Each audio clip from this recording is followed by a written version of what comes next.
Bonsoir à tous. Nous avons vécu une journée avec beaucoup d'émotions. Beaucoup d'émotions, mais beaucoup aussi de bénédictions. Dieu nous a bénis depuis le début de ce camp et on a encore pu voir aussi aujourd'hui les bénédictions que Dieu nous a accordées à travers ce qui s'est passé cet après-midi, les baptêmes. Nous allons poursuivre notre étude concernant l'appui de l'arrière-saison, à savoir est-ce que nous sommes prêts pour recevoir cette pluie. Et hier, nous avons essayé de définir d'une manière biblique qu'est-ce que la pluie dans le dictionnaire et ainsi que dans la Bible. Nous avons essayé aussi d'identifier à travers l'agriculture qu'est-ce que la pluie de l'arrière-saison et aussi avec des textes bibliques. Puis, pourquoi devons-nous recevoir la pluie de l'arrière-saison? Son importance de manière individuelle et ecclésiale. Et dans un second temps, nous avons cherché à comprendre qu'est-ce que les apôtres ont dû vivre au préalable pour recevoir la première pluie. Et nous avons vu qu'ils ont dû passer par plusieurs étapes. Est-ce que vous vous rappelez des étapes qu'on a pu voir hier? L'humilité, la conversion, s'examiner, s'humilier. Comment ils ont pu vivre chaque étape à travers ce qu'on a pu voir hier. Mais nous allons essayer aussi de poursuivre cette partie ce soir. Mais comme rappel, c'est toujours bien de se rappeler parce que nous sommes des êtres oublieux. Lorsqu'il est fait mention de conversion, de s'examiner, de s'humilier, comme nous devrions le vivre, eh bien, il faut savoir, et comme on a pu le voir, nous devons être convertis. Nous devons reconnaître notre état, c'est-à-dire s'examiner, se prosterner, s'écraser, ravaler, se courber, s'agenouiller, s'abaisser, s'incliner, s'aplatir, s'avilir. Tout cela pour abandonner nos mauvaises voies, car c'est le désir de Dieu. Et nous devons aussi nous humilier, c'est-à-dire s'abaisser par une vie humble. Car la vraie humilité consiste à accepter avec reconnaissance tout ce qui est offert et à s'employer avec zèle au service du Christ. Et ensuite, nous avons pu voir que se repentir, qu'est-ce que cela voulait dire? Changer son état d'esprit. Changer son état d'esprit pour le meilleur. S'amender de bon cœur avec une extrême horreur de ses péchés passés. Changer son état d'esprit pour le meilleur afin d'avoir en horreur le péché. Et tout cela, c'était pour recevoir la plénitude de la pluie de l'arrière-saison. Et il y a plusieurs étapes dans notre préparation avant de recevoir le rafraîchissement, comme nous avons pu le voir, venant de la part de Dieu. Et là, nous allons explorer certains éléments dans l'histoire afin de comprendre les enseignements de Dieu. Et pour cela, nous allons nous rendre dans l'Ancien Testament. Parce que Dieu aussi souhaite nous parler à travers l'histoire du peuple d'Israël. Oui, Dieu souhaite nous parler à travers l'histoire du peuple d'Israël afin que nous ne puissions pas reproduire les mêmes erreurs. Car dans ces derniers jours que nous vivons, les amis, le peuple de Dieu sera exposé à tous les dangers qu'a connu l'ancien Israël, à tous les dangers. Et ceux qui n'accepteront pas l'avertissement de Dieu tomberont dans les mêmes pièges que l'ancien Israël. Et ils ne trouveront pas le repos du fait de leur incrédulité. Il faut savoir que les membres de l'ancien Israël ont dû endurer des calamités à cause de leur cœur non sanctifié et de leur volonté rebelle. Et le fait d'avoir été rejeté en tant que nation fut le résultat de leur propre incroyance, de leur croyance en eux-mêmes, de leur impénitence et de l'aveuglement de leur esprit et de la dureté de leur cœur. Et donc leur histoire, les amis, constitue pour nous un signal de danger dressé sur notre route. Et que s'est-il passé pour que les Israélites n'ont pas pu rentrer en Canaan, les amis? Ce n'est pas de mémoire, est-ce que vous vous rappelez pourquoi les Israélites n'ont pas pu rentrer en Canaan? Incrédulité. Endurcissement de leur cœur. Les géants. Rendez-vous avec moi dans le livre de Exode, Exode au chapitre 3 et le verset 7 à 10, et puis nous allons lire le verset 16 à 17. Exode, ou bien vous pouvez noter, Exode chapitre 3, verset 7 à 10 et de 16 à 17. Je n'ai pas forcément mis tous mes textes bibliques sur les PowerPoint parce que, en pensant qu'on aurait tous nos Bibles, mais si vous avez la possibilité de prendre les notes, ça serait vraiment intéressant. Donc on va commencer à lire au verset 7. Et l'Éternel dit, « J'ai bien vu l'affliction de mon peuple qui est en Égypte, et j'ai entendu le cri qu'il jette à cause de ses exacteurs. Car je connais ses douleurs, et je suis descendu pour le délivrer de la main des Égyptiens et pour le faire monter de ce pays-là dans un pays bon et spacieux, dans un pays où coule le lait et le... au lieu où sont les Cananéens, les Hétiens, les Amoréens, les Phérésiens, les Éviens, les Jubésiens. » Verset 9. « Et maintenant, voici le cri des enfants d'Israël est venu jusqu'à moi, et j'ai vu aussi l'oppression dont les Égyptiens les accablaient. Maintenant donc, viens que je t'envoie vers Pharaon, et fais sortir mon peuple, les enfants d'Israël, hors d'Égypte. » Et au verset 16. « Va et assemble les anciens d'Israël, et dis-leur, l'Éternel, le Dieu de vos pères, m'est apparu, le Dieu d'Abraham, le Dieu d'Isaac et le Dieu de Jacob, et m'a dit, certainement, je vous ai visité, et j'ai vu ce qu'on vous fait en Égypte. » Verset 17, « Et j'ai dit, je vous ferai remonter de l'affliction de l'Égypte au pays des Cananéens, des Hétiens, des Amoréens, des Phérésiens, des Éviens et des Jubésiens, dans un pays où coule le lait et le miel. » Donc, on voit dans cette première partie le plan de Dieu pour les Israélites. C'était de les délivrer de la main des Égyptiens. On poursuit dans Nombre au chapitre 13, à partir du verset 1.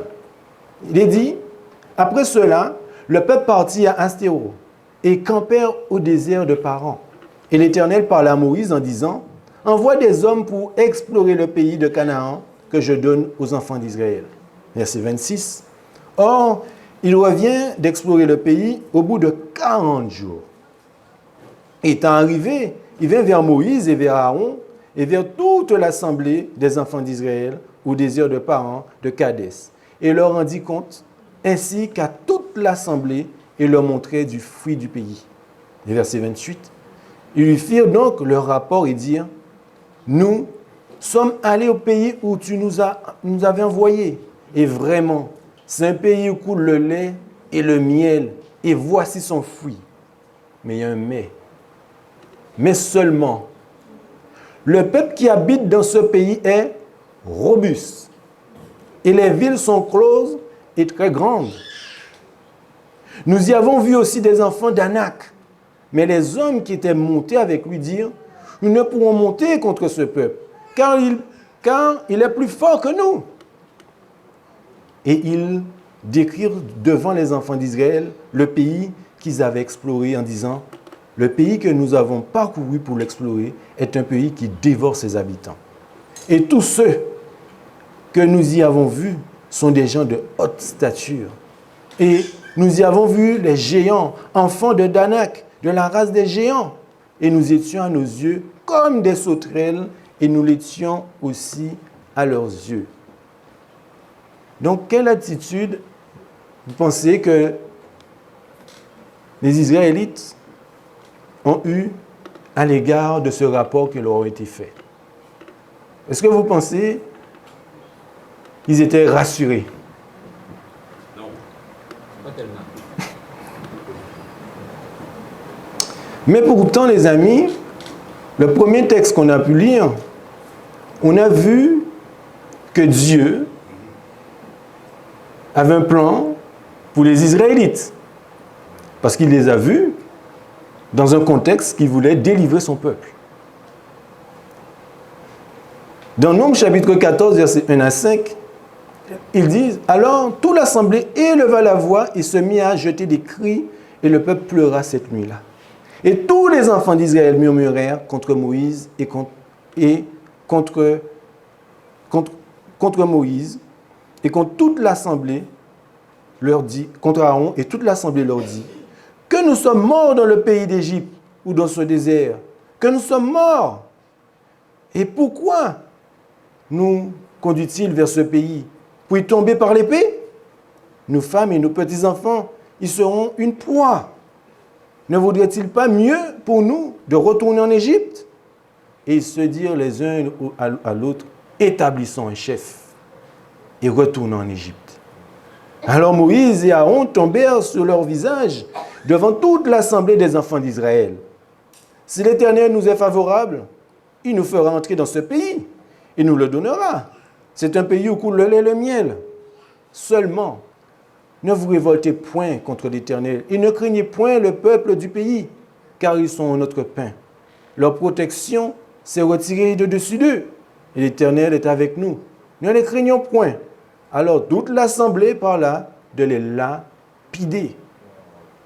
Mais la gloire de l'Éternel apparut à tous les enfants d'Israël sur le tabernacle d'assignation. Et l'Éternel dit à Moïse, « Jusqu'à quand ce peuple me méprisera-t-il? Et jusqu'à quand ne croiront-ils point en moi? Malgré tous les signes que j'ai faits au milieu d'eux, je le frapperai de mortalité. Et je le détruirai, mais je te ferai devenir un peuple plus grand et plus fort qu'il n'est. » Donc nous voyons à travers ce récit l'incompréhension de l'Éternel. Car tout ce que l'Éternel avait fait au préalable pour eux, ils sont arrivés à ce point, encore une fois, d'incrédulité. Ce texte se trouve dans Histoire de la rédemption, à la page 162, paragraphe 2. Le Seigneur donna aux Hébreux de rebousser chemin et de retourner dans le désert en longeant la mer Rouge. Ils avaient été très près de la terre promise, mais à cause de leur méchanceté et de leur révolte, ils furent privés de la protection divine. S'ils avaient prêté l'oreille au compte-rendu de Caleb et de Josué, et s'ils avaient agi en conséquence, Dieu leur aurait donné le pays de Canaan.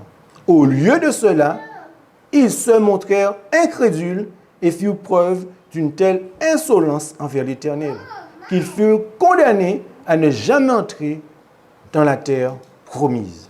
C'est dans sa volonté envers ce peuple que le Seigneur le fit retourner vers la mer Rouge. En effet, tandis que les Hébreux temporisaient et murmuraient de leur côté, les Amalécites et les Cananéens, qui avaient été informés de la visite des espions, se préparèrent à faire la guerre aux enfants d'Israël. Donc, à travers leur comportement, les amis, ils se sont montrés incrédules. Et leur incrédulité, qu'est-ce que ça a fait? Ils ont été jusqu'à être insolents envers l'Éternel. Donc ça veut dire que si nous sommes incrédules, nous pouvons être aussi insolents envers l'Éternel. Et ça, nous pouvons voir cette confirmation, les amis, dans Hébreux chapitre 3, le verset 16 à 19. Qui furent en effet ceux qui contestèrent après l'avoir entendu, sinon tous ceux qui sortirent d'Égypte sous la conduite de Moïse, et contre qui Dieu fut-il irrité pendant 40 ans? N'est-ce pas contre ceux qui péchèrent dans les corps, tombèrent dans le désert? Et à qui jura-t-il? qu'il n'entrerait point dans son repos, si ce n'est à ceux qui s'étaient rebellés. Aussi voyons-nous qu'ils ne purent y entrer à cause de leur incrédulité. Et Jude 1, verset 5 nous dit, « Or, je veux vous rappeler, à vous qui l'avez su une fois, que le Seigneur, ayant délivré le peuple du pays d'Égypte, détruisit ensuite ceux qui ne crurent point. Fit ensuite périr les incrédules. » Mais pourtant, les amis, connaissez l'histoire de la traversée de la mer Rouge en sortant d'Égypte. Les enfants d'Israël marchaient à sec, les amis, au milieu de la mer.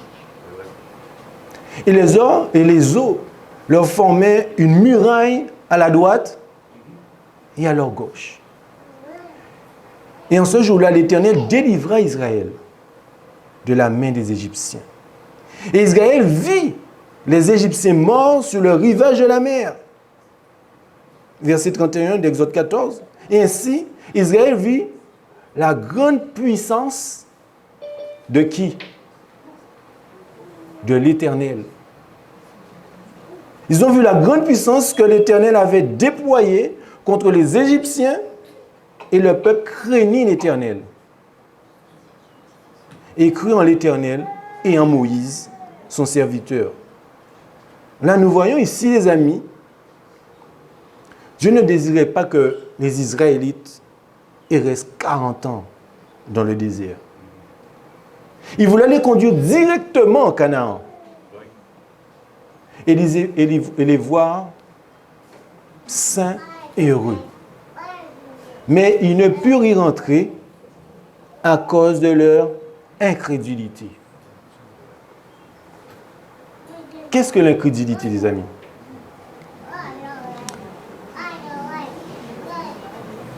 Vous voyez ce qui est marqué?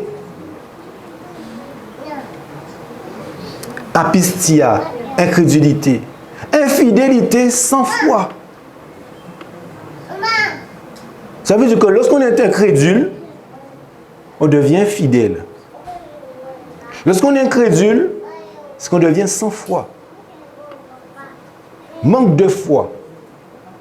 Faiblesse dans la loi et de la foi.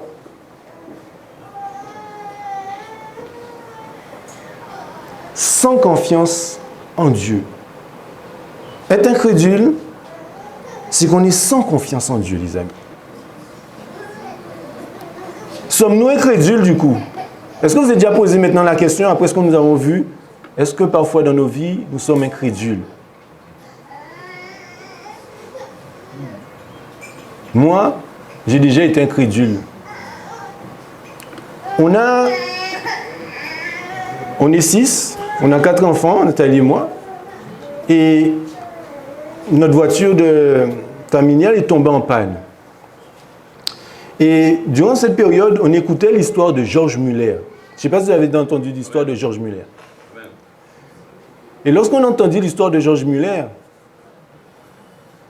Nathalie me disait, mais qu'est-ce qu'il a de plus que nous, George Muller? Et du coup, comme notre voiture était tombée en panne, mon assurance nous a prêté une voiture de remplacement. Mais c'est la voiture qu'on aurait aimé avoir. La voiture, parfait, même les enfants, c'est celle-là qu'il nous faut. Mais rien qu'en regardant le prix, la voiture, c'est le prix d'une maison, jamais j'aurai cette voiture. Et Nathalie me dit, mais quand on va ramener la voiture, Dieu peut nous donner la voiture. On va ramener la voiture et je vais rester à côté jusqu'à ce que le monsieur puisse nous dire, tenez les clés, c'est à vous. Eh bien, moi, j'ai rigolé. Moi, j'ai rigolé. Je dis, mais arrête. Bon, allez, on va donner la voiture et puis on rentre à la maison. Oui, j'étais incrédule. Qui me dit que Dieu ne vous aurait pas pu nous donner cette voiture, les amis? Quelle preuve que j'ai que Dieu n'aurait pas pu nous donner cette voiture?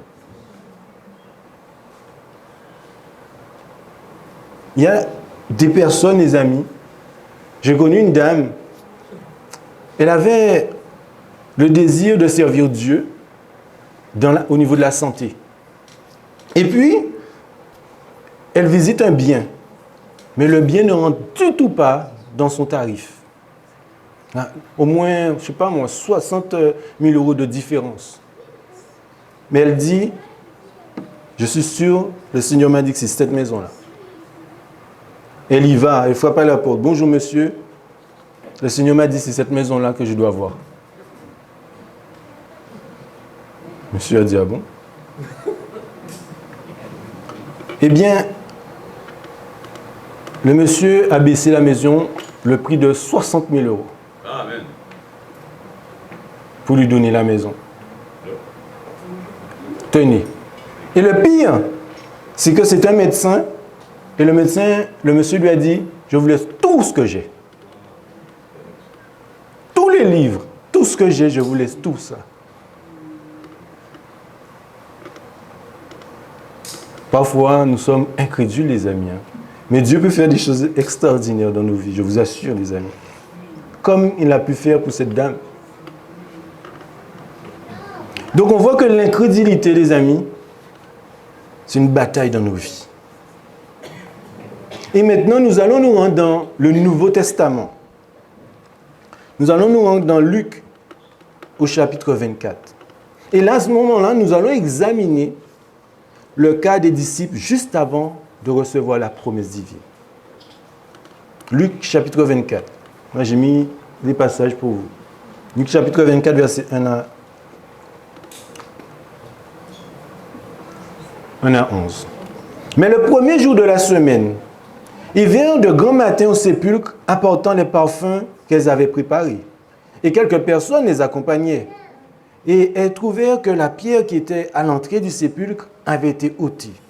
Étant entrées, elles ne trouvèrent point le corps du Seigneur Jésus.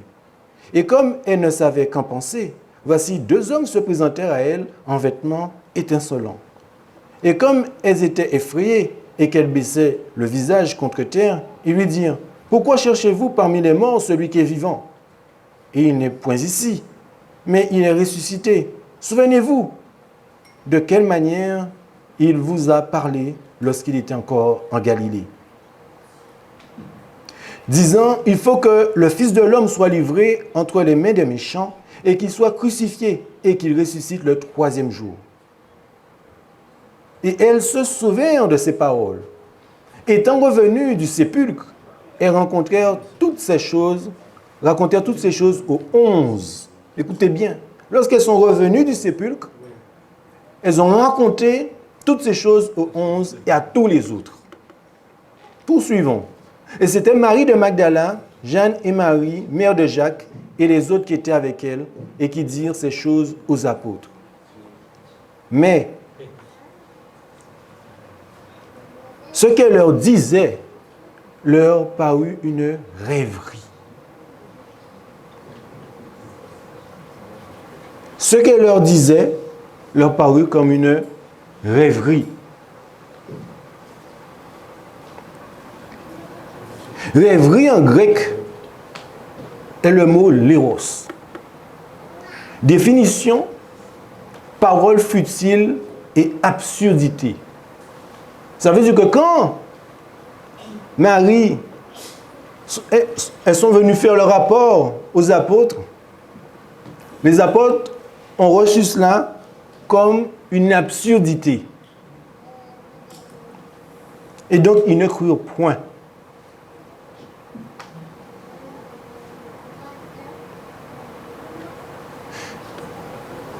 Ne pas croire, les amis, en grec est le mot épistéo. Définition du mot, trahir une confiance, être infidèle.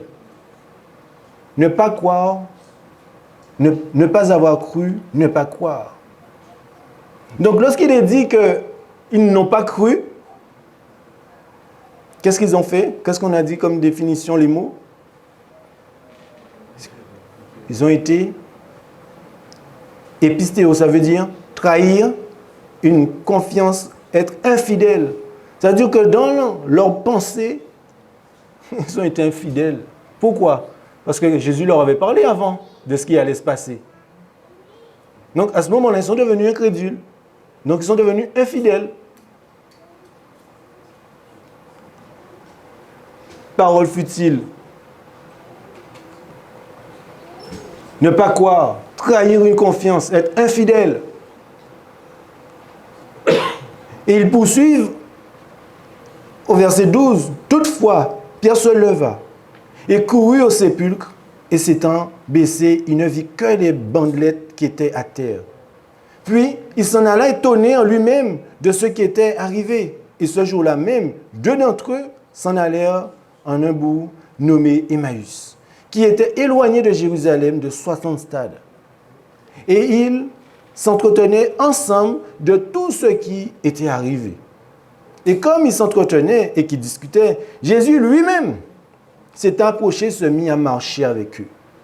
Mais leurs yeux étaient retenus de sorte qu'ils ne le reconnurent point. Et il leur dit, « Quels sont ces discours que vous tenez ensemble, chemin faisant? Et pourquoi avez-vous le visage triste? » L'un d'eux, nommé Cléopas, lui répondit, « Es-tu le seul étranger en Jérusalem qui ne sache point les choses qui y sont passées ces jours-ci? » Et il leur dit, « Et quoi? » Il lui répondit, « Ce qui est arrivé à Jésus de Nazareth, qui est un prophète puissant en nous et en parole devant Dieu et devant tout le peuple. Et comme les principaux sacrificateurs et nos magistrats l'ont livré pour être condamné à mort et l'ont crucifié.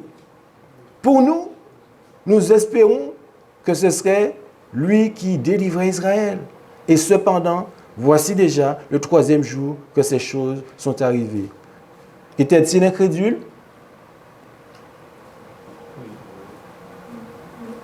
Il est vrai que quelques femmes des nôtres nous ont fort étonnés quand, étant été de grand matin au sépulcre, n'y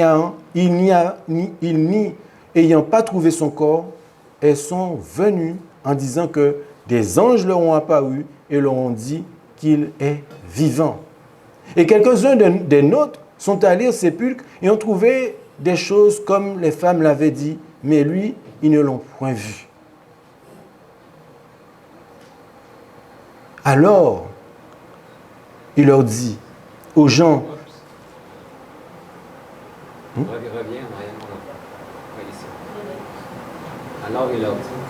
alors il leur dit aux gens sans intelligence et d'un cœur tardif à croire, tout ce que les prophètes ont dit.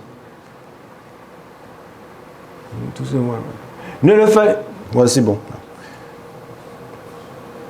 Ne fallait-il pas que le Christ souffrit ces choses et qu'il entrât dans sa gloire?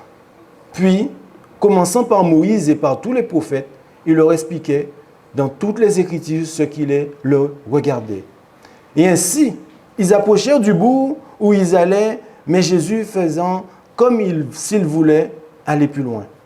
Et ils leur contraignirent à s'arrêter en lui disant, « Demeure avec nous, car le soir commence à venir, et le jour est sur nous, et sur son déclin. » Ils entrèrent donc pour demeurer avec eux. Et comme il était à table avec eux, il prit du pain et rendit grâce, puis l'ayant rompu, il leur donna. Alors leurs yeux s'ouvrirent, et ils le reconnurent, mais il disparut de devant eux. Et ils se dirent l'un à l'autre, « Notre cœur ne brûlait-il pas au-dessus de nous, au-dedans de nous, lorsqu'il nous parlait en chemin et qu'il nous expliquait les Écritures ?»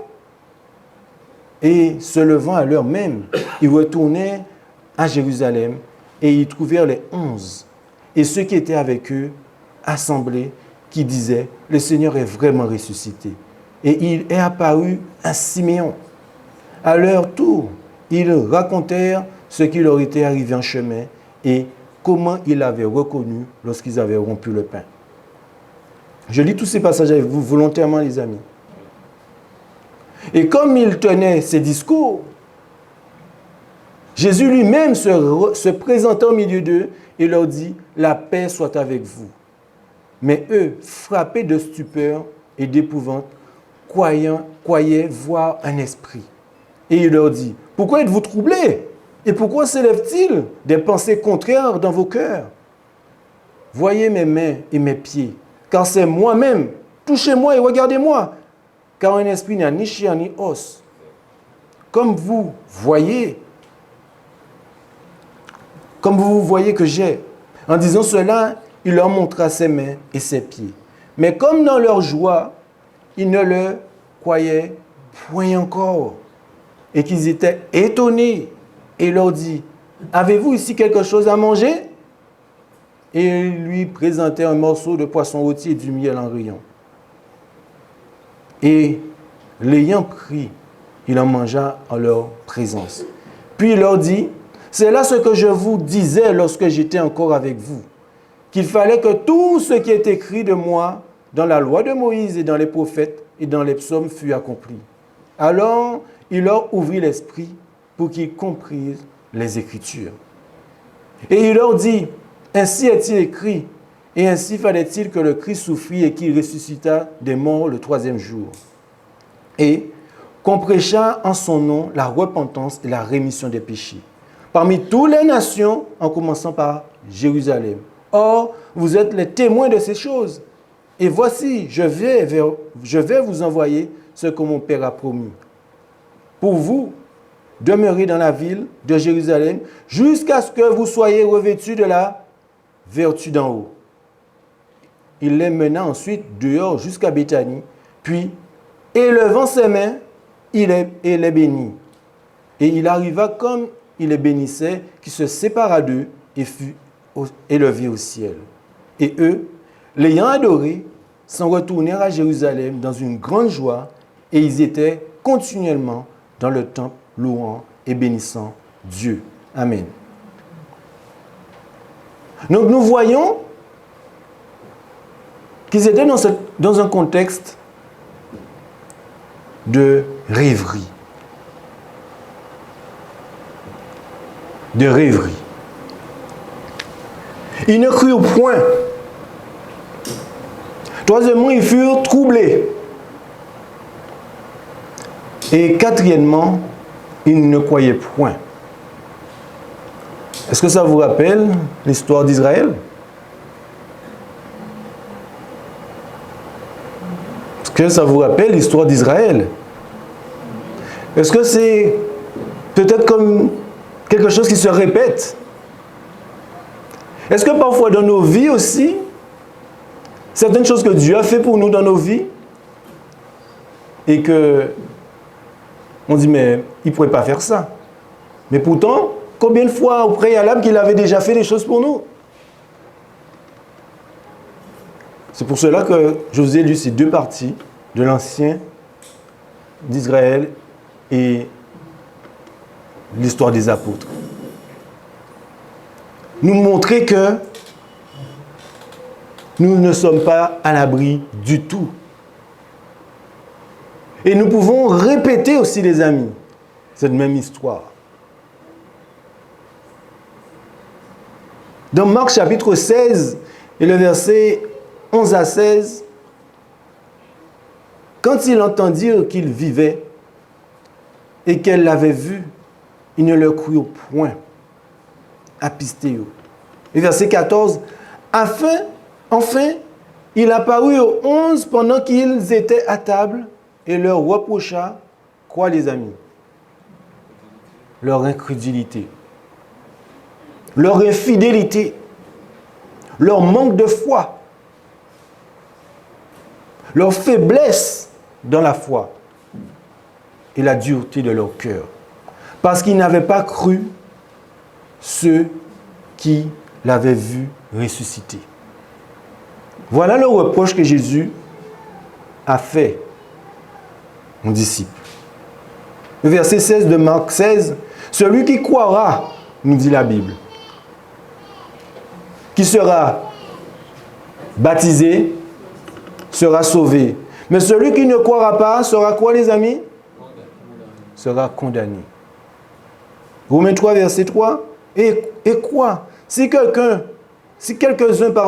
n'ont pas cru, épistéo, leur incrédulité anéantira-t-elle la fidélité de Dieu. La Bible nous dit qu'ils ne crurent point, qu'ils étaient infidèles, sans foi, sans confiance en Dieu. Mais ils ont dû, les amis, comme nous-mêmes, ils ont dû aller à l'école du Christ. Avant de réaliser la volonté de Dieu pour recevoir l'appui de la première saison. Ils ont dû aller à cette école, comme nous aussi, nous sommes amenés à vivre et à participer à cette école. Vous vous rappelez de l'histoire dans Marc chapitre 17, verset 19, où les disciples ont vu certaines personnes qui étaient possédées. Marc 17, verset 19. Alors les disciples vinrent en particulier à Jésus et leur dirent, pourquoi n'avons-nous pas pu chasser ce démon? Et Jésus leur répondit, c'est à cause de votre... Car je vous dis en vérité que si vous avez de la foi, comme un grain de moutarde, vous direz à cette montagne, transporte-toi d'ici là, et elle s'y transporterait, et rien ne vous serait impossible. Est-ce qu'ils ont été à l'école déjà?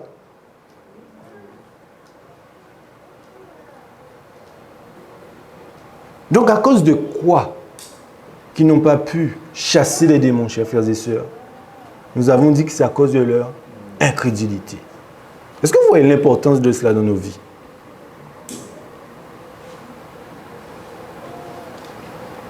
Est-ce que vous vous rappelez encore cet exercice qu'ils ont eu dans une barque? Vous vous rappelez? Matthieu 8, verset 23-26. Ensuite, il entra dans la barque et ses disciples le suivirent. Et il s'éleva tout à coup une grande tourmente sur la mer, en sorte que la barque était couverte par les flots, mais il dormait. Et ses disciples s'approchèrent de lui, le réveillèrent et lui dirent, Seigneur, sauve-nous, nous périssons.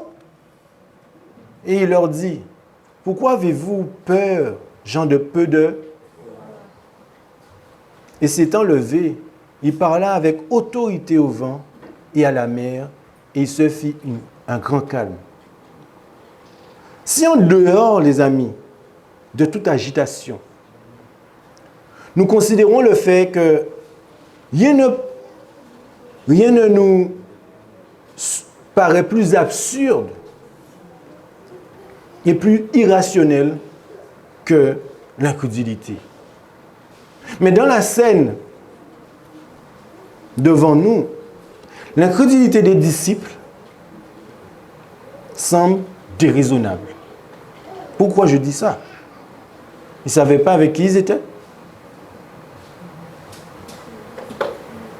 En effet, était-il possible que la barque puisse être submergée puisqu'elle portait le Fils de Dieu lui-même? Et pourtant, c'est ce qu'ils craignaient. Et peut-être, est-ce qu'à ce moment-là, se sont-ils dit sans doute qu'ils ne pensaient pas qu'il était le Fils de Dieu?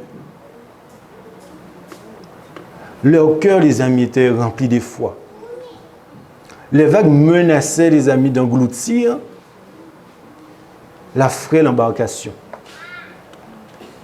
Mais au point de vue humain, ils étaient perdus. C'était un cas désespéré pour eux. Mais un cœur incrédule, les amis, raisonne toujours ainsi. Ils regardent aux circonstances en laissant Dieu de côté. Est-ce que nous regardons dans ce type de circonstances, est-ce que nous laissons Dieu de côté? La foi, au contraire, les amis, regarde à Dieu en considérant les circonstances à la lumière de la parole. C'est pour cela que Dieu nous a donné la parole, les amis. Et qu'est-ce que nous demande le Seigneur Jésus? dans l'épître de Jacques. Jacques chapitre 1, verset 2. Frères, regardez comme le sujet d'une parfaite joie les diverses tentations qui vous arrivent, sachant que l'épreuve de votre foi produit quoi? La patience. Mais que la patience est une efficacité parfaite, afin que vous soyez parfaits et accomplis, ne manquant de rien. Et si quelqu'un de vous manque de sagesse, qu'il la demande à Dieu, qui donne à tout librement, sans reproche, et elle lui sera donnée. Mais, qu'il demande avec foi, sans douter. Car celui qui doute est semblable à un flot de la mer qui est agité par le vent et ballotté ça et là. Qu'un tel homme, en effet, ne s'attende pas à recevoir quelque chose du Seigneur. Qui est-ce qui veut recevoir la pluie de l'arrière-saison? Amen. Amen. Je le saurais. Vous voyez ce qu'il nous reste à faire? L'homme dont le cœur est partagé est inconstant dans toutes ses voies. Le Seigneur nous demande de ne pas douter, mais d'avoir confiance en lui, de marcher par la foi. Car il n'y a pas d'excuse, les amis, au doute et au scepticisme. Dieu a pourvu amplement, je vous assure que Dieu a pourvu amplement, les amis, à ce que tous les hommes aient la foi. Dieu a pourvu cela pour chacun d'entre nous. Mais si on attend que tout ce qui paraît être une objection soit expliqué, avant de croire, nous ne serons jamais fixés, les amis. Jamais enracinés et fondés dans la vérité. Le Seigneur n'enlèvera pas toutes les difficultés qui se présentent à nous, chers frères et sœurs. Et si nous nous plaisons à douter, nous aurons de multiples occasions de le faire, les amis. Mais si nous voulons, nous aurons même si nous le voulons, nous aurons toutes les preuves sur lesquelles faire reposer notre foi. Tout croyant qui s'approche du Seigneur avec un cœur sincère, il lui adresse sa requête avec foi, eh bien, recevra une réponse. Vous ne devez pas douter, les amis, des promesses de Dieu. Et si vous constatez que vos prières ne sont pas exaucées sur le champ, ne craignez pas de vous confier en lui. Comptez sur ses promesses. Car il dit dans Jean 16, verset 24, « Demandez et vous Dieu a trop de sagesse, les amis, pour se tromper. Et trop de bonté pour refuser aucun bien à ceux qui marchent dans l'intégrité. Psaume 84, verset 12. Il est vrai que nous, les amis, nous sommes sujets à erreur. Et bien que nos requêtes, lorsque nous prions, montent d'un cœur honnête, mais nous ne demandons pas toujours ce qui est bon pour nous ou ce qui serait à la gloire de Dieu. Mais notre Père Céleste, dans sa sagesse et dans sa bonté, entend nos prières et les exauce, parfois sans délai. Mais il ne nous donne que ce qui est pour notre bien et pour sa gloire. Il nous accorde ses bénédictions. Et si nous pouvions connaître ses desseins, les amis, nous verrons clairement qu'il sait ce qui est le meilleur pour nous. Et qu'il exauce en réalité nos prières. S'il ne nous donne pas ce que nous avions demandé et qui nous aurait nui, en échange, il nous envoie ce dont nous avons vraiment besoin. Il nous faut persévérer dans la foi. Ne laissons pas se glisser dans nos cœurs le doute qui nous sépare de Dieu. Parce que si notre foi chancelle, nous ne recevrons rien. Notre confiance en Dieu doit être inébranlable. Inébranlable. Et à l'heure que nous aurons le plus besoin, eh bien, la bénédiction descendra sur nous, comme une ondée qui fertilise les campagnes. Et les apôtres dirent au Seigneur, dans Luc 17, verset 5, « Augmente-nous la foi. » Donc, afin de recevoir cette promesse, que devaient-ils faire? Eh bien, lorsque les disciples attendaient, les amis, l'accomplissement de la promesse, ils ont dû humilier leur cœur dans une véritable repentance et ils devaient confesser leur incrédulité. Cela, les amis, ça fait partie d'une manière totale dans notre préparation. Si nous sommes incrédules, nous sommes considérés comme infidèles. Tout en se remémorant les paroles que le Christ avait annoncées avant sa mort. Il en pénétrait davantage le sens à ce moment-là.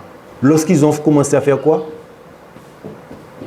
Lorsqu'ils ont commencé à confesser leur incrédulité.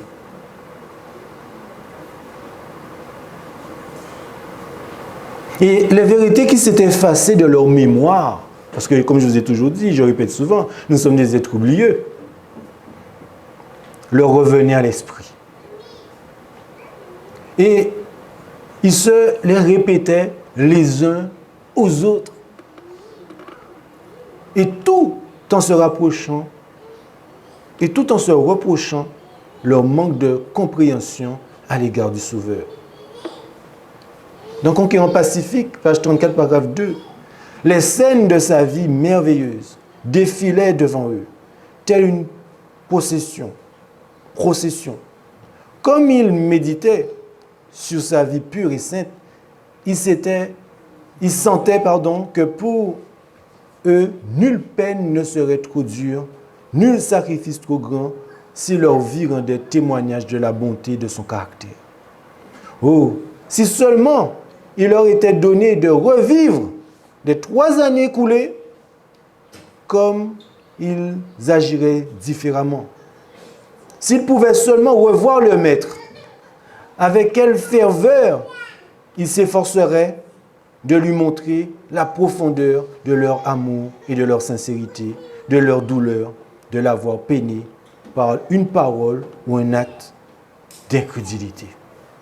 Mais ils se réconfortaient en pensant qu'ils étaient pardonnés et ils résolurent, dans la mesure de leur force, d'expier cette incrédulité en confessant courageusement le Christ devant le monde. Notre Sauveur, les amis, c'est à quel point que nos cœurs ont été endurcis par le péché. Et il plaide auprès du Père pour obtenir, les amis, la puissance qui vaincra notre incrédulité. Voilà le travail que Jésus est en train de faire pour nous. Parce qu'il sait que nous sommes incrédules. Et ce travail qu'il fait, les amis, pour nous, va briser les chaînes que Satan a rivées autour de nous. Et qui, pour nous, amènera la défaite du destructeur. Voilà le travail que le Seigneur est en train de faire pour nous. Dans Proverbe 28, verset 13, « Celui qui cache ses transgressions ne prospère point, mais celui qui les avoue et les délaisse obtient miséricorde. » Celui qui cache ses transgressions ne prospère point, mais celui qui les avoue et les délaisse obtient miséricorde. Voilà ce que le Seigneur nous demande pour vaincre l'incrédulité.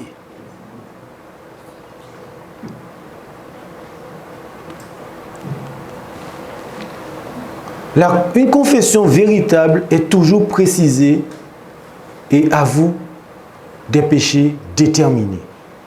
Certains péchés sont d'une nature délicate et ne peuvent être confessés qu'à Dieu seul. D'autres doivent être confessés à ceux qui ont été les victimes. D'autres, enfin, sont des fautes publiques et exigent une confession publique. Mais toute confession doit être explicite, directe et nommer les péchés, même dont on s'est rendu coupable. Avec précision, le Seigneur aussi attend de nous lorsque nous confessons nos péchés. Mettre les mots sur nos péchés. Si nous sommes incrédules, nous devons lui dire que je suis incrédule. Je n'ai pas la foi, Seigneur.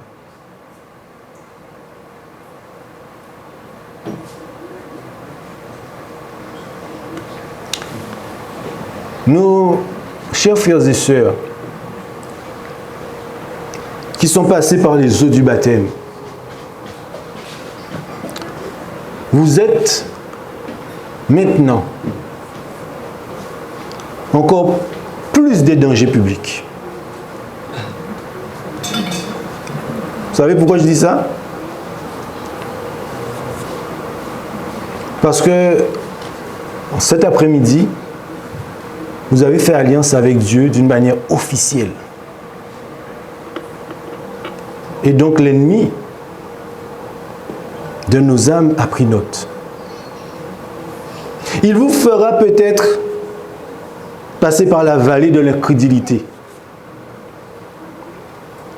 Il vous fera peut-être douter. Il vous fera peut-être trébucher. Mais vous avez endossé le maillot de l'équipe du Christ. Pour la grande finale. Cet après-midi, c'est ce que vous avez fait là. Et c'est la joie dans le ciel là maintenant. Le staff est content. Sachez que vous êtes dans la bonne équipe. Amen. Vous êtes dans l'équipe victorieuse là. Et si vous persévérez, vous allez soulever la couronne d'or. Si vous persévérez, vous allez soulever la couronne d'or. Car il nous dit dans sa parole, en Apocalypse 2, verset 7, « Celui qui vaincra, je donnerai à manger de l'arbre de vie qui est dans le paradis de Dieu. » Voilà ce que Dieu a pourvu pour vous cet après-midi. Au verset 11, il dit aussi, « Celui qui vaincra n'aura pas à souffrir de la seconde mort. » Il a dit aussi, celui qui vaincra, au verset 17, « Je donnerai de la manne cachée et je lui donnerai un caillou blanc. Et sur ce caillou est écrit un nom nouveau que personne ne connaît si ce n'est celui qui le reçoit. » Il vous dit aussi, si vous vaincrez, il vous fera asseoir avec lui sur son trône, comme lui, il a vaincu et qui s'est assis avec son Père sur son trône.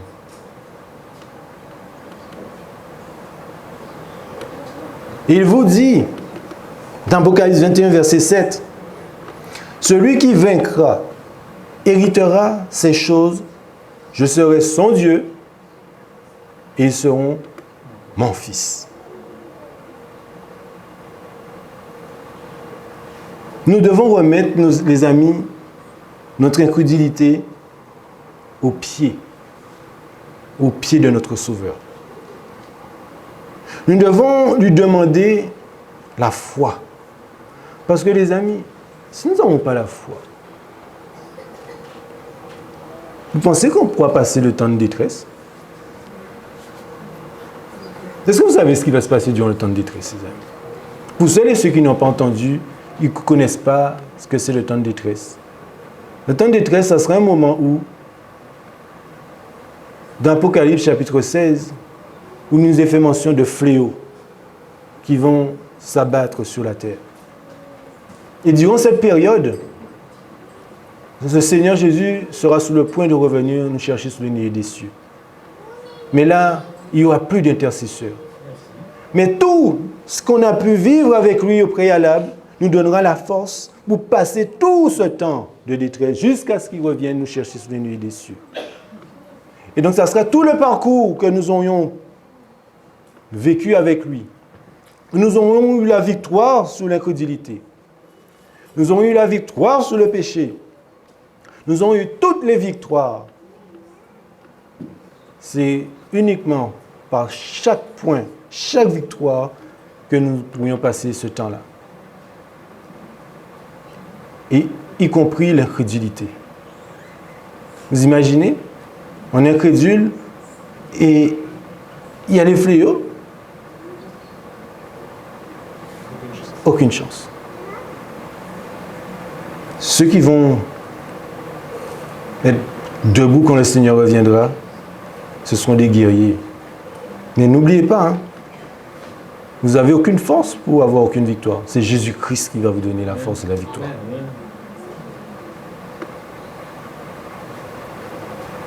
Il nous demande d'avancer sans douter. Aucun doute. Pourquoi, les amis? Parce que nous avons un avocat. Où ça? Auprès du Père. Auprès du Père céleste qui est dans les cieux. C'est ma prière pour chacun d'entre nous. Moi, le premier, que Dieu nous aide à exercer la foi au quotidien. Je vous invite à lire le livre de George Muller. Si vous voulez le lire matin, midi et soir, lisez-le matin, midi et soir. Cet homme de foi, il a vécu des choses extraordinaires dans sa vie. Et je vous assure que ça peut nous donner un peu de zèle. Ça peut nous donner certaines victoires que peut-être qu'on n'aurait peut-être pas pu remporter. Mais nous avons besoin de foi, les amis. Ce qui nous est devant nous, ça ne sera pas facile, mais le Seigneur a été nous préparer une place. Afin que là où il soit, que nous y soyons aussi. Que Dieu nous bénisse. Amen.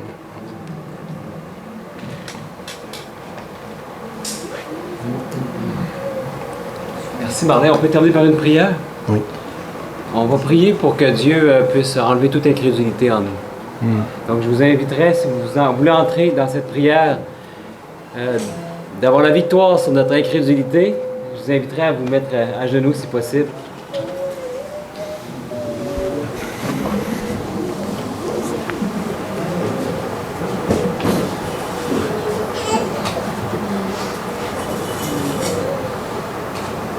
Père éternel, je te prie,